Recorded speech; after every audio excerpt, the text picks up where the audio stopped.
गोरखपुर के palm paradise में पार्टनरों के आपसी विवाद को लेकर गौतम त्रिपाठी व विनय शुक्ला समेत दर्जनों लोगों द्वारा एक प्रेस कॉन्फ्रेंस की गई है।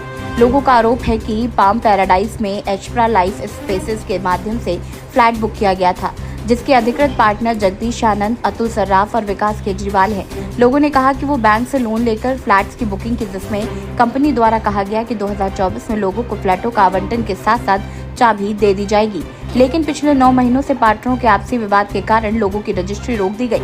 लोग बैंक की ईएमआई और दूसरे मकान में रहकर किराया भी भर रहे हैं। प्रेस वार्ता में लोगों ने बताया कि तीनों पार्टनर से मुलाकात भी हुई, जिसमें अतुल सर्राफ और विकास केजरीवाल रजिस्ट्री करने को तैयार है और पूरा सहयोग भी कर रहे हैं, लेकिन जगदीश आनंद ने कहा गया कि पार्टनर के आपसी विवाद के कारण वो साइन नहीं करेंगे, जबकि ये भी आरोप है कि कुछ लोगों की रजिस्ट्री भी की जा रही है।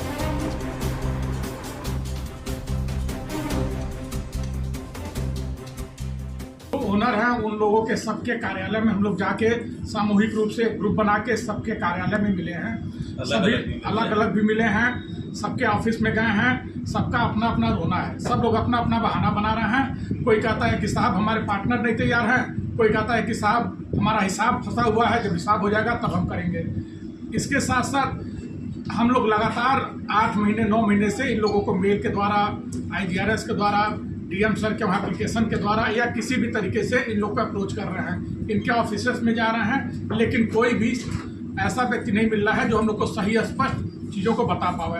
हर आदमी टाल रहा है। ऑफिस में जाइए तो लोग कहते हैं कि साहब 1 महीने बाद होगी रजिस्ट्री, 1 महीने बाद जाइए तो कहेंगे 15 दिन बाद होगी, 15 दिन बाद फिर जाइए तो फिर 2 महीने बाद का केवल डेट पर डेट दिया जा रहा है और कोई भी रजिस्ट्री करने के लिए तैयार नहीं हो रहा है। अभी कुछ दिन पहले आप माननीय मुख्यमंत्री जी से मिले थे जी, तो क्या आश्वासन दिया? बताइए कि 50 लोग का घर नहीं दिया जाएगा। जी, हम लोग गए थे इससे पहले जब मुख्यमंत्री जी आए थे, माननीय मुख्यमंत्री जी के जनता दरबार में हम लोग गए थे और उसमें हम लोग के साथ के 1-2 लोग मुख्यमंत्री जी तक पहुँचे भी थे। हम लोगों का ज्ञापन उनके कर्मचारियों ने लिया था और यह आश्वासन दिया था कि हम लोगों के ज्ञापन को माननीय मुख्यमंत्री जी तक पहुँचा दिया जाएगा।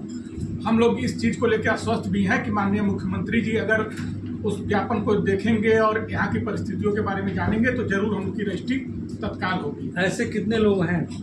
ऐसे लगभग हमको लगता है कि 200 लोग ऐसे हैं जिनकी रजिस्ट्री नहीं हो पा रही है और उसमें से कई 100 ऐसे हैं जो किराए पर मकान लेकर वही पाम पैराडाइज में ही रह रहे हैं और उन पूरा पैसा अपना देने के बाद भी रजिस्ट्री नहीं पा रहा है। पूरा पेमेंट कर पूरा 100% पेमेंट कर चुके हैं। यहाँ पर जितने लोग हैं वो 100% मैक्सिमम लोग पेमेंट कर चुके हैं। उनको चाबी भी नहीं दी जा रही है। एक तरफ बैंक से लोन लेके हम लोग आम लोग हैं, हम लोग सामान्य लोग हैं, किराया भी दे रहे हैं और EMI भी दे रहे हैं साहब। हम लोग दोनों तरफ से मारे जा रहे हैं और फ्लैट तैयार भी है। ऐसा भी नहीं है कि फ्लैट बनना है, फ्लैट तैयार है। फ्लैट साल भर पहले ही मिलने की बात भी हो रही है। ये लोग नोटिस पर नोटिस देके हम लोग का पैसा टाइम से 2 दिन लेट होता है तो फोन आना। आखिर कारण क्या नहीं दिया जा रहा है? क्यों? अब ये लोग आपसी विवाद बता रहे हैं, बोल रहे हैं कि आपसी विवाद है, जब तक विवाद खत्म नहीं होगा तब तक हम इसको नहीं दे पाएंगे, आपको रजिस्ट्री हम नहीं कर पाएंगे।